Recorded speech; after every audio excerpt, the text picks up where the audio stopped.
right, everyone, welcome back to another episode of Speak to the Beak. I am Tim the Ferds, flying solo out here on July 20th. Alright, so some teams reporting to, I guess, the NFL facility, whatever team they are. Some pretty big news today, unfortunately. Cam Akers, season ending Achilles injury. We're going to talk about that. And obviously, if you were here last week, you know we're here for a divisional preview. So, last week we did the NFC West, which of course we did because I do a divisional preview and then Cam Akers gets hurt immediately after. So, I guess I'll kind of take a brief minute to go back over the Rams' outlook, Cam Akers' injury, what it means for him, the Rams, fantasy football. We'll talk about that. And then obviously today we will be doing the NFC South. All right, so you got the defending champion, Tampa Bay, Tom Brady's over there. The Saints, the Panthers, the Falcons. If you missed last week, we're going to give you a game on their schedule I really like. We'll give you some fantasy nuggets. We'll kind of recap the offseason because obviously not everyone is in full-blown football mode. So we'll kind of get you back on track there. NFC South is pretty straightforward, but that's kind of what we got for today. But before we start, the usual stuff. If you're on YouTube, I'm going to need you to subscribe to the channel, like the video, share the video with your friends. Like I said before on other pods with either Keith for baseball and Joe for hockey, if you're a loyal listener and you want to request a topic or a team, we can make that happen because obviously as of right now we're pretty small, so trying to tailor the show to the people that listen or watch. That's number one. Number two, if you're on Spotify or Apple, obviously, like the podcast, share the podcast, rate and review, subscribe, follow, whatever it is you do there. That's the second thing. Obviously, follow at Beak Brands on social media, so Instagram, Twitter, and Facebook. Like I've said before on previous shows, the Beak Brands content automatically gets posted to Facebook and Twitter, so that might be your best bet if you're an instant gratification person. Instagram, obviously, we post to there as well when we release new content. That's your best way probably to communicate with me if you're looking for, different thoughts on topics. And obviously, like I said, check out the website, beakbrands.com. Written content is up there. I'm still doing baseball stuff, so the waiver wire column normally comes out on Thursdays. We've had some pretty big hits on there lately, just throwing it out there. And like I've said before, starting next week, actually a week from today, but by the time you hear this, it'll be Wednesday. So in less than a week, our 32 and 32 series will be, I guess, kicking off for the NFL season. We're going to rotate teams, go one at a time. We'll give you major offseason news, a storyline to look out for, games on their schedule, obviously fantasy information, our expectation for the team, betting picks for that team, obviously, because, there's some pretty good values out there right now. So definitely check that out starting next week. So if you do a couple of those things for me, that would be great. But without further ado here, we're going to get into it. So first thing up, we're going to start with Cam Akers. So ruptured his Achilles, he's out for the year. As soon as I saw it, I was like, well, one, that's terrible because you hate when guys get injured. Especially Achilles, because that's the normal career ender, quote unquote, especially for explosive players.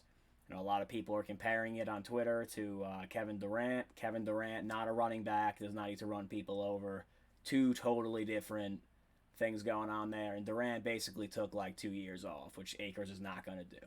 I'm not a doctor. There's a lot of, medical people on Twitter there you can get injury analysis from. All I know is Achilles and PCL, you're done. That's basically it. You're never the same guy after that, which is unfortunate, but he is super young. I think he's like 22 or 23 years old. So I guess we'll kind of see what happens for him. Obviously, he's done for the year. So let's look at it from an NFL point of view first. If you listened to last week's episode, you know that I'm big on the Rams this year, but I said they're super top heavy and one injury could cripple this whole thing. They're getting thin at running back already. The only other running back on the team who's like a legitimate option is Darrell Henderson. And to be honest, I don't even know who their third string running back was because they let Malcolm Brown go. So we're going to just pull that up on the fly here. You would think I would have looked that up ahead of time, but that would make too much sense. You got Xavier Jones. I don't know who that is. And Jake Funk. I don't know who that is either. So you're not looking at much, and behind Henderson and what was Akers. I think the Rams obviously need to running back, need to add someone in the room. Henderson is not a guy built to carry the ball 20 to 25 times a game. There are some veterans out there. I doubt Todd Gurley is back in LA after how that ended. So if I was going to randomly guess a running back, AP looked like he had some fresh legs, but I don't know what Sean McVay is going to do. Someone brought up before, one of my buddies, do you think they call Jacksonville for James Robinson now that they have Travis Etienne? I guess it's a possibility, but, you're really going to deal with Urban Meyer? I don't really know, because no one really knows what's going on there. But obviously, not good for the Rams' prediction that I was on last week, thinking they were going to be a game or two better than basically every team in their division. Because, the Rams are clicking when they can run the ball well. Now, obviously, Stafford's going to make up for that. But, it just sucks. This poor guy gets traded from Detroit to L.A., finally has a complete team, and then his running back on, the first day of practice is done for the year. So, that's just brutal. I think the Rams would, be fine still. They'll add somebody in. Let's just spin it to fantasy real quick. This is going to sound terrible, but of course, out of all the guys, this is the guy that had to go out and get hurt. He was going, you're probably saying, why would you say that? Well, he was going in the second round, which is ridiculous to me. He was going in the Austin Eckler, Najee Harris, Joe Mixon, Antonio Gibson range. What he did to belong there, I'm not really sure. Because are you really going to trust a Sean McVay running back or whatever? The answer is no, I'm not. And I was really banking on every single person or every league that I'm in. There's always one guy that grossly overdrafts these guys who have 5 good games to end the previous year. And Cam Akers definitely fell into that category. And I was like, wow, this is going to be great because someone's going to overdraft Cam Akers and I'm going to get someone who's actually good. That is no longer the case. The other terrible part about this for me was that Darrell Henderson was going as running back 48, 143 overall. That's not going to happen anymore. Henderson's going to skyrocket probably into the top 20-ish running backs, give or take, especially if they don't sign anyone right this second. So now Henderson's going to be the guy that's grossly overdrafted because I don't trust him either. We saw that show already last year. As someone who in a 16-team league basically had to go modified 0 running back, it's a brutal existence counting on people like that. So yeah, not there. The real answer here is Cooper Kupp, Robert Woods, and Tyler Higbee to the moon. And potentially Van Jefferson, but I'm not sure. Robert Woods and Cooper Kupp already going kind of high. Let's pull up their ADP here we'll do PPR leagues because I'm a big PPR guy. Let's see. So Robert Woods is currently going as wide receiver 17, and Cooper Kupp is currently going as wide receiver 21. So they're basically in the same spot. They're 10 picks away in terms of just people that are around them in ADP. Listen, Robert Woods helps control the middle of the field, so does Cooper Kupp. I like Woods a little bit more because he can actually stay healthy. And then obviously the other guy that I've been big on for a while is Tyler Higbee. He's going tight end 16. And we know running backs and tight ends kind of take away from one another because they get the check down space, for lack of a better term there. With Akers gone, I would assume a little more passing work goes to Higbee, and the only reason why I bring him up is because tight end is so irrelevant outside of Darren Waller, George Kittle, and Travis Kelce that if you don't get one of those 3, you might as well just wait forever.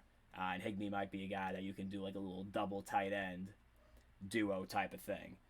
So as of right now, obviously, I don't know if I'm touching the Rams backfield if I had to draft in the next week, because you would take Henderson high, and they're definitely going to bring someone else in. You just don't know who it's going to be.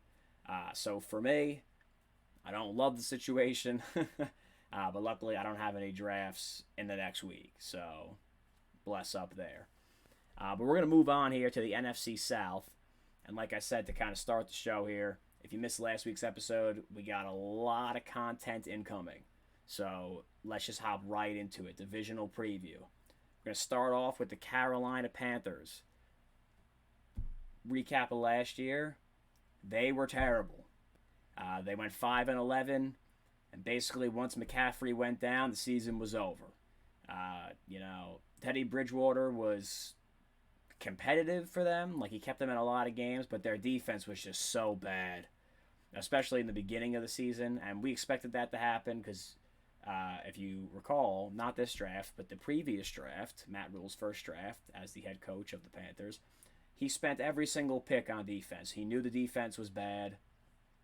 They ended up being bad, and obviously they gelled over the course of the season, but, it wasn't great. It wasn't great. And then eventually they just wore down.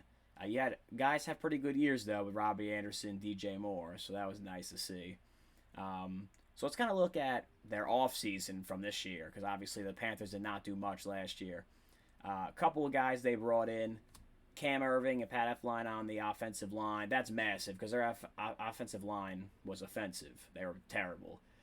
They also just re-signed Moton to like a huge contract the other day. That's the offensive side of the ball. On defense, they added Morgan Fox, Hassan Reddick, Denzel Perryman, AJ Boye, and J.C. Horn through the draft. So they're still going to town, spending money on the defense there. And obviously, you don't really have a choice because the division you play in, the Saints are a pretty high-scoring team. Tampa obviously has, dudes for days at skill positions. And the Falcons can't do anything right except for, their skill position players. So, you really needed to fortify the defense. They did that. J.C. Horn should give them a lockdown number one corner. A.J. Boye used to be that guy. He could be your number two. I know they have Rashawn Melvin, too. He could be the three or vice versa, whatever. So they have guys in the secondary. Brian Burns is probably the most underrated defensive edge player, like in the whole league. The guy's a beast. So pairing him with some of these other guys up front should help them stop the run as well. So I really like what the Panthers did in terms of the defensive side of the ball. And obviously the big move was they swapped Teddy Bridgewater for Sam Darnold. I don't know. I like that they got a younger quarterback with more upside. Like, that part I like. I just don't know if Sam Darnold's the answer. Like, I get it. He was in New York. We're a New York company, in case you're new to this thing here. He was in New York. Adam Gase is like the leader of the clown show. He basically had no weapons. He had no offensive line.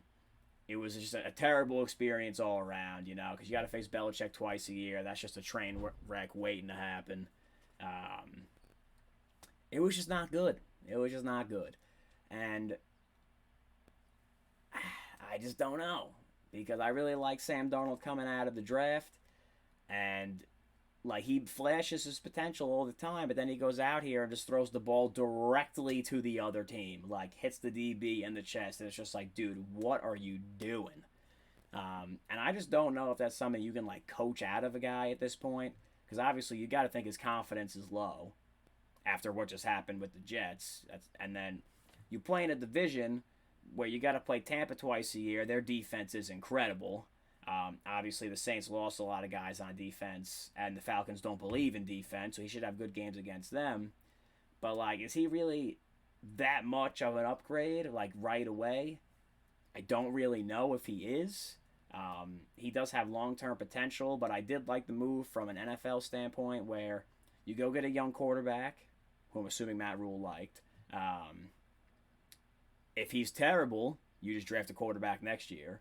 And if he ends up being good, you got him for 60% of what it would have cost if he was, coming in through the draft like this year. So, a really good move by the Panthers. I just don't know if it's going to work for them or not. I'm leaning towards no, obviously. The other guy they lost was Mike Davis. Just throwing that in there, back up to Christian McCaffrey. He was pretty good fantasy purposes. He actually stayed in division. We're going to talk about him a little bit later. But obviously, Darnold is the key here for the Panthers. And that's going to go right into my storyline for them, which is, can Matt Rule revitalize Sam Darnold's career? And because if you don't, you need a quarterback. And like I just said, for me, it tends to be no. Like, he's got a lot of talent. I just don't trust him after what I've been watching. My dad's a diehard Jets fan. Obviously, like I said, we live in New York. We get every Jets game. Watching this man play is painful.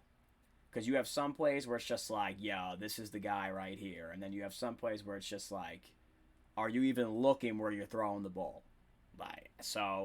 And you can look at his numbers, and I get it. He didn't have a coach. I think you just have to throw all that out. Because if you can't go back to coming out of the draft, Sam Darnold, because he's a completely different guy right now. But I just don't know what guy you're getting, which is why the Panthers, I kind of have them stagnating from where they were last season. Which brings me to my favorite game on their schedule, and it's the very first week of the season, because guess who they get to play? The New York Jets, which means Sam Darnold, in his first start for the Panthers, gets to play against his old team. Now, obviously, Adam Gase and all those guys are gone who brought him in. Joe Douglas is there with Robert Saleh. But, I mean, could we have drawn this up any better, people? Because, obviously, New York, huge market. And if Darnold lights up the Jets week 1, it's going to explode here in New York. It's going to be a glorious day. Because, obviously, I'm not a Jets fan. So, whether he does poorly or does well, I don't really care. So you get to see Zach Wilson go against Sam Darnold the very first week of the season, and I love that. Totally love that. So that leads me to, there's just a ton of Jets connections in this podcast, which I didn't realize till just now. A fantasy player I really like this year for the Panthers at his current ADP. If you don't know what an ADP is, it's average draft position. In case you're a noob to this. Robbie Anderson, currently going as wide receiver 34. So if you're in a 12-team league, he's a low-end wide receiver 3. And the 81st player off the board, in totality. Listen, he's reunited with Sam Darnold, man. Instant chemistry. I'm a big fan of that. Obviously, everyone knows when a quarterback or a receiver changes teams, it takes some time to build chemistry. It's not going to take him any time because they were on the same team for a while. They are back on the same team. And obviously, we saw Robbie Anderson kind of go off to start last season. Let's see if we can pull up his stats real quick. Robbie Anderson last year had 95 receptions on 136 targets for over 1,000 yards. And you're getting him at wide receiver 34. I mean, you can't go wrong with that. You're talking about upside at 1,000 yards out of your wide receiver 3. You could sign me up for that. And like I just said, I mean, the Panthers' defense has gotten better, but it's going to take some time to gel. I mean, we've seen it where teams bring in a ton of guys. They don't gel right away. And this is, you can get Robbie Anderson, as in some leagues, maybe a 4th receiver, depending on how you draft. And his upside is immense. So, big fan of that. The other reason why I had to pick Robbie Anderson for this is because you didn't really have a choice otherwise. Because McCaffrey's going 1 overall, so he's not really a value. And the only other player on the team that you might consider drafting is DJ Moore. I'm not might consider. That you will draft is DJ Moore. He's going above Robbie Anderson. So that gives you a choice of Robbie Anderson, McCaffrey's backup Chuba Hubbard, or Dan Arnold. So basically it was Robbie Anderson by default. But he does have some good value. My expectations for them, I have them still pegged for 5 or 6 wins. Because like I just said, I don't trust Sam Darnold. I just want to keep preaching this, though. Joe Brady will become the next coach of the Cincinnati Bengals. Because I have a feeling that Darnold will turn this on towards the end of the year. Zach Taylor will get fired. Joe Brady will leave the Panthers. I just want to put that at as many episodes as I can so I can go back and say I was right. So let's go to the next team. Atlanta Falcons, another team that was just terrible last year. They were 4-12. I can't stand the Falcons. If you listen to anything that I record or, read stuff that I write, I can't stand them. Because every time I pick them to win, they lose. And every time I pick them to lose, they win. And I just can't get over it. For some reason, I just can't figure the Falcons out.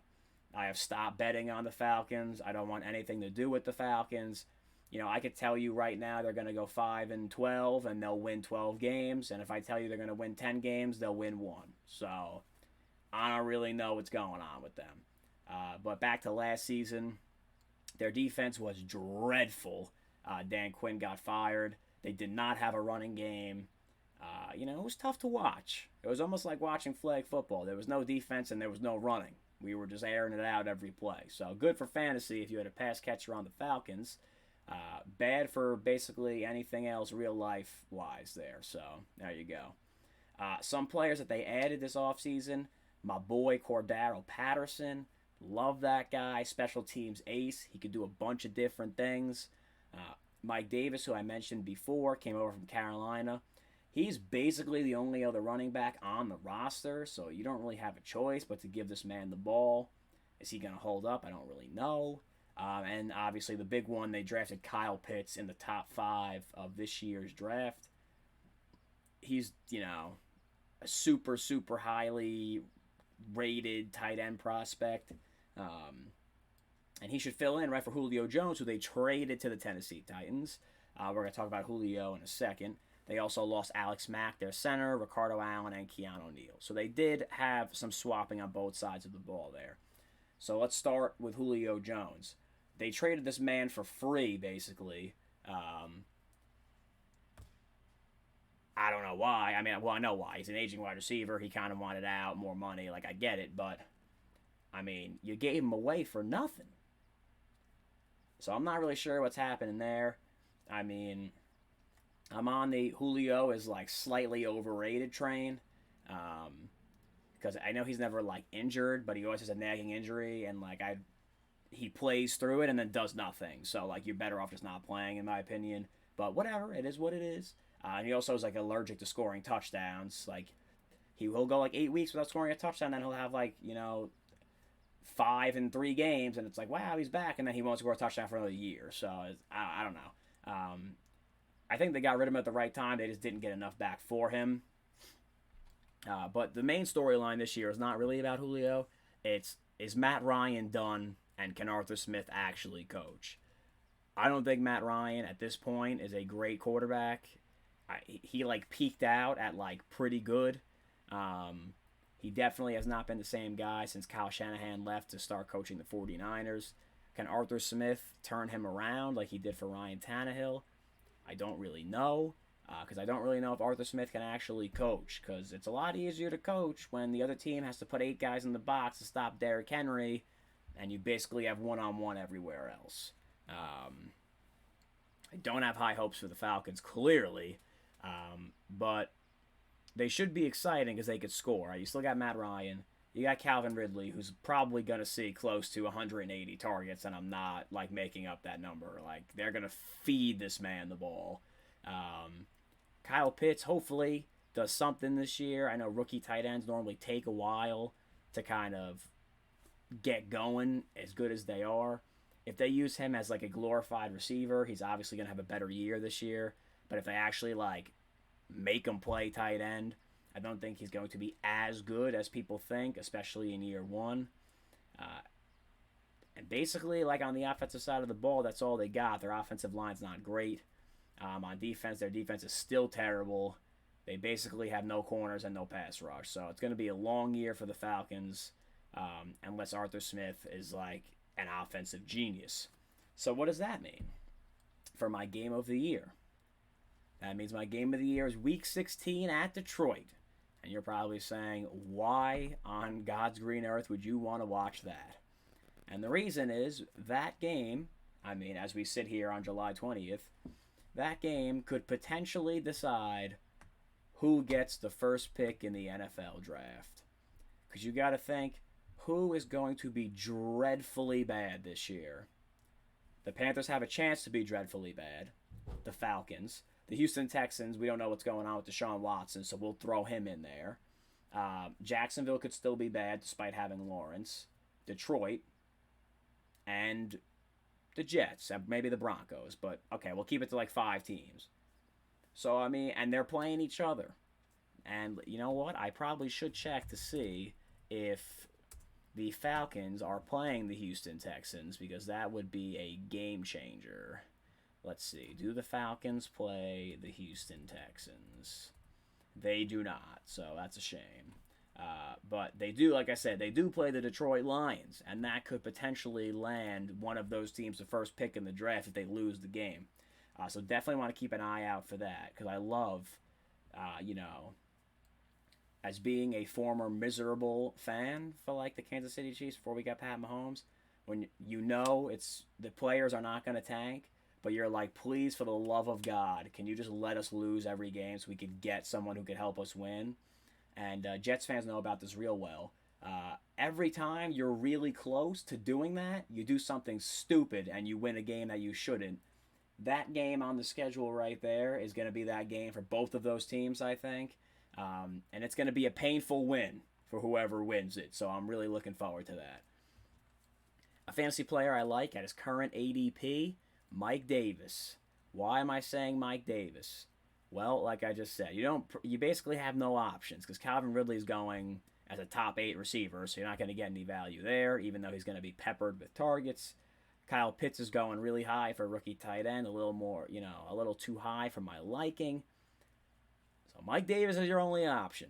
He's currently going as running back 27, but he's the only guy on the depth chart. Like, it's literally just him. The next guy up is J.V. Hawkins, who, if you're not an Atlanta Falcons fan, you have never heard of him. So Mike Davis it is. He might wear down, but he's definitely going to give you a good return on investment from running back 27. He'll probably be a top 20 guy, so not bad. Like I said, expectations, I don't think their defense is good. It normally takes rookie tight ends a while to get themselves going. I don't know if Matt Ryan, like what he's got left in the tank there, and obviously Julio is his guy. I think Arthur Smith is going to say, you know what, we'll play it out this year, see how it goes. If we're terrible, we'll grab a quarterback in the draft or let Matt Ryan go or whatever we got coming on here. So I currently have them slated for 5 wins. I could see it being 6. I could see it being 3. I think they'll be a competitive 5-win team. They're not going to be dreadful where they can't get a first down. They're going to move the ball. They're going to score. They'll be exciting. I just don't know if they have the personnel to, win close games, which obviously might do them in. So we got 2 teams left here. We'll go to the Saints first.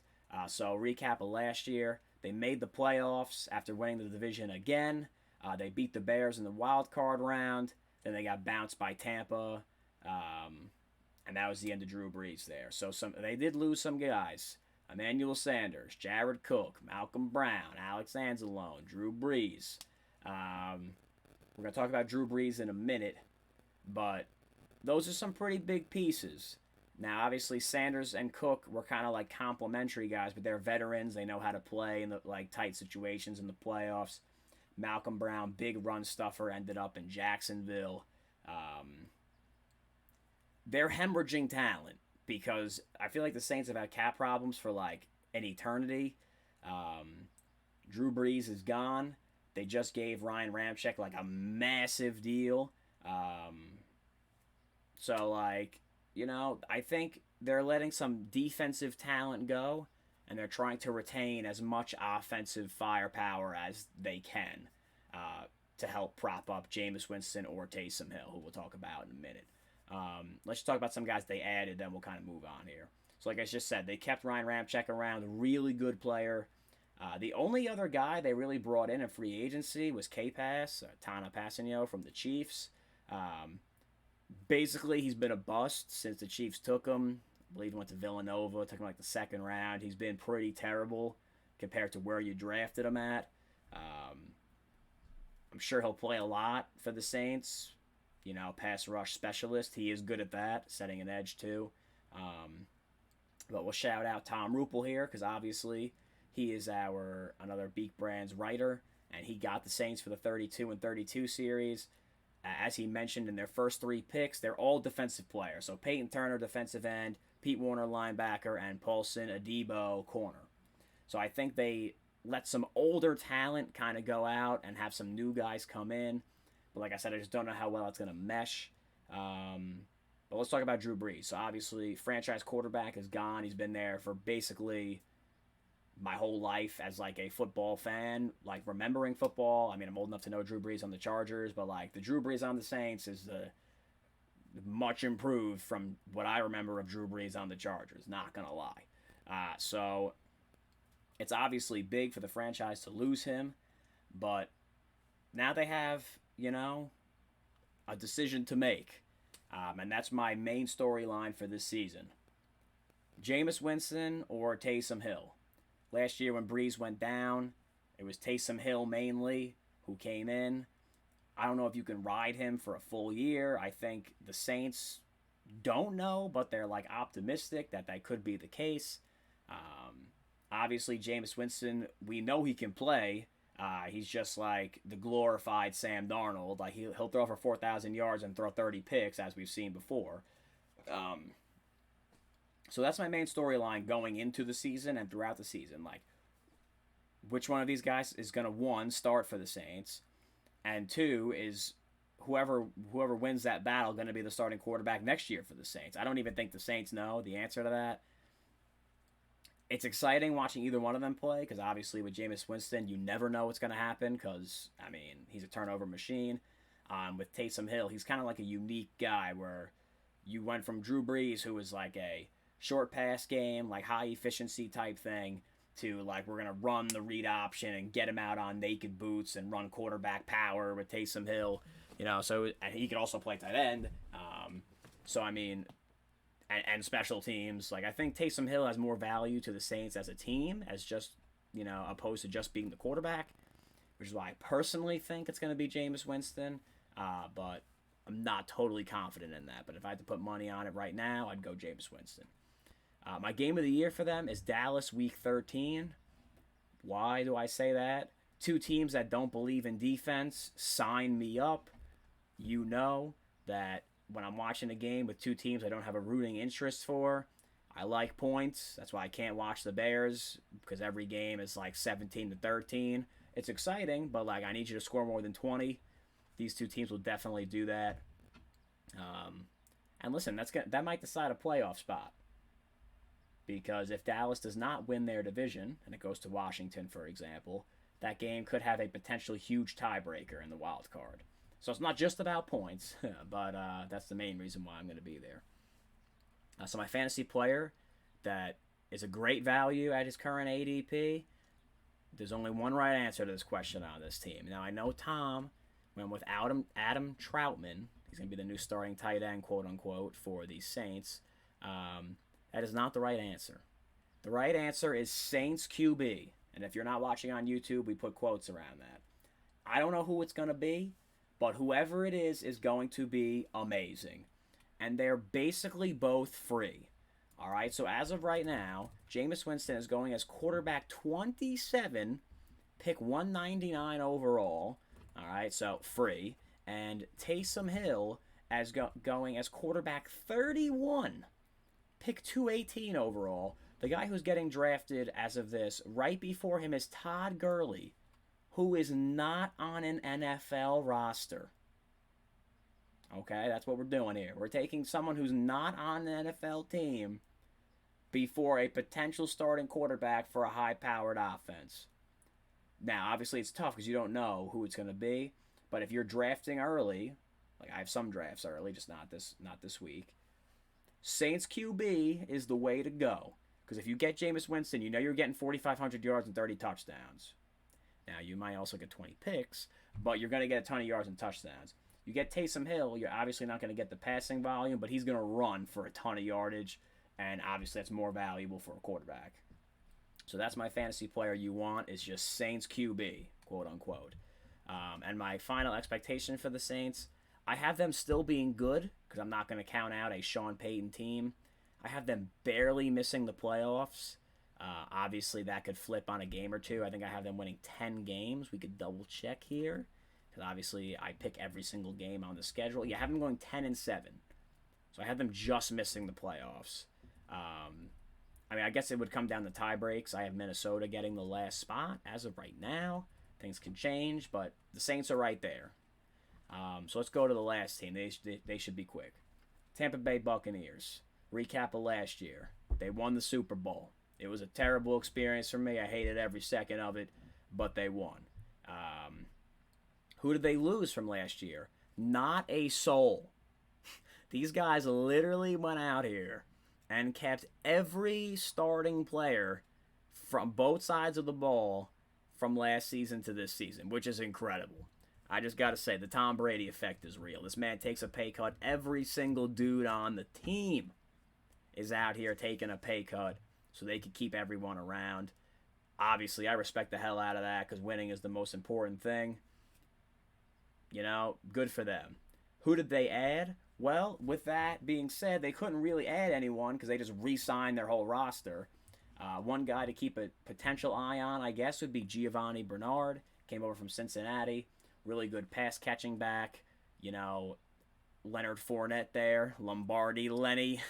And Ronald Jones don't have the best track record when it comes to being a receiving back. And obviously we've seen Tom Brady make every receiving back look like a god. So Gio Bernard might be the right answer there. Obviously the storyline for them is Tom Brady going to lead them to back-to-back Super Bowls. I sure as hell hope not. But I mean, not that I'm a Tom Brady hater, but it's just like, Jesus, you know, this guy, how many Super Bowls do you need? All right, can you just take it easy? Come on. Listen, obviously Tampa's really good. Are they going to go back to the Super Bowl? I currently have them as being, like, incredibly good. Obviously, injuries can happen. They're a deep team, though. They're not top-heavy like the Rams. And this division is kind of a joke. Like, there's no way Carolina or Atlanta challenges them. There's no way. And I don't know if the Saints can beat them. Now, obviously, like, for me, the Saints have been good despite Drew Brees being terrible the past 2 seasons. The guy literally cannot throw a ball further than 20 yards. So I think actually having Taysom Hill and Jameis Winston might help them, like open up the offense, because every team in the playoffs would just squat on the underneath routes, and Drew Brees literally couldn't throw the ball more than 20 yards downfield. Like, if you watch it, especially that playoff game against the Vikings, it's just like, dude, you got to be better than this. So I think Winston and Hill will help them in that department. Like, you have to cover more of the field, but you're really losing the IQ there. I don't know if that's replaceable. So let's just move on here. Tampa Bay's game of the year. It's going to be when they rematch the Chiefs in the Super Bowl. Because hopefully this time, as a salty Chiefs fan, a little bit. Not too much. I mean, we got fucking killed. So, I mean, what are you going to do? Chiefs have their offensive line. Hopefully they're intact then. Is it a lock? Tampa Bay makes it to the Super Bowl? No. So I guess if you're looking for a game that's on the actual schedule, has to be Tom Brady's return to New England, right? Gotta be. That's early on in the season, week 4, I believe. Let's see. Wish this was in order. Yeah, so at New England, week 4. What's it going to be like? I don't know. You already have Patriots players saying they're not going to throw a celebration for Tom Brady. But the guy won like 1 million Super Bowls there. Obviously, him and Belichick are connected forever. Is Belichick going to pull out the game plan to show everyone how to beat Tom Brady? I don't know. Because, I mean, you got to think, if there's one guy out there who knows how to stop Tom Brady, it's Bill Belichick. And don't be like, you know, like, his defense was really good last year when they were healthy, right? And Bill Belichick was the guy who stopped the 49ers way back in the day when he was the D coordinator for the Giants. He stopped the greatest show on turf. He's made Pat Mahomes look like a mortal human being in multiple games. The guy can coach defense. Like, that's his thing. He's really good at it. I don't know if he has the personnel to keep up with Tampa, but if there was ever a time, like, I don't know if Belichick's pissed at him. Like, could he expose the way to stop Tom Brady? I don't know. Because then you have the flip side of that, which is Tom Brady has played against that defense a zillion times in practice. So I don't know. I'm curious to see from a tactical standpoint what the Patriots do there. We're just going to finish up real quick with Tampa, though. My favorite fantasy player at his current ADP, Antonio Brown, wide receiver 46. I don't care if he's a crackhead or doing whatever in his spare time, burning his feet or throwing his helmet or doing whatever it is Antonio Brown does. This dude's a total beast. And he's going against wide receiver 46. You can get this man on your bench. On your bench. You don't even have to play him. And he's going to put up numbers that are in the same kind of, like a tier right below Godwin and Evans, who are both going as top 20 guys. Give me Antonio Brown all day. I don't want Chris Godwin or Mike Evans at their current ADP. I don't want any tight end on this team, Gronk, O.J. Howard, or Cameron Brate. You never know what's going to come of that. I definitely don't want any running back on this team with Leonard Fournette, Keyshawn Vaughn still there, Ronald Jones, Giovanni Bernard. No thank you, it's too crowded. The only player I will be selecting from this team if I have a chance is Antonio Brown. That's it. That's the answer, Antonio Brown. What are my expectations for the Tampa Bay Buccaneers? Can't wait to see you play the Packers or the Rams in the NFC Championship game. That's it. Like, they're going to be there, unless obviously something happens to Brady. They're a really good team. They're deep on defense. They have a good front seven. They're decent enough in the secondary. Their offensive line is solid. And obviously, like I just said, their skill position players are like 4 guys deep at every position. It's like insane. So they'll be back in the NFC Championship game, like absolute worst case scenario. So that's kind of what we got. So before I give you a preview of next week, like I said to start the show here, if you like the episode, you're on YouTube, subscribe to the channel, like the page. If you're on Spotify or Apple, do me a solid, rate and review, subscribe, share the podcast with a friend, a parent, family member. I don't really care, but if you like it and you know someone else who might like it, throw it out there to them. Check out the website, beakbrands.com. We still got baseball season going on. Got the NHL expansion draft incoming Wednesday night. So we got hockey pods for that. Like, we got stuff coming in. So check out the website. Obviously, follow at Beak Brands on Instagram, Facebook, and Twitter for, some alerts to when we post material. All right, so next week, we're going to stay in the NFC. I'm going to do it. I'm going to do the NFC North. I've been waiting to do them because I really don't want to, because I know the second I record a podcast, Aaron Rodgers will be cut, released, retired, or traded, because that's just how my life works. We're going to do the NFC North, and I'm just going to hopefully assume that Aaron Rodgers is there, or he's not there by the time I record it. So, listen, Green Bay, you got 7 days to make my life easier. But teams are reporting to training camp in the next few days, so hopefully we have an answer if Aaron Rodgers is actually there or not. All right, so that's what we got for today. A solid 45 minutes, give or take.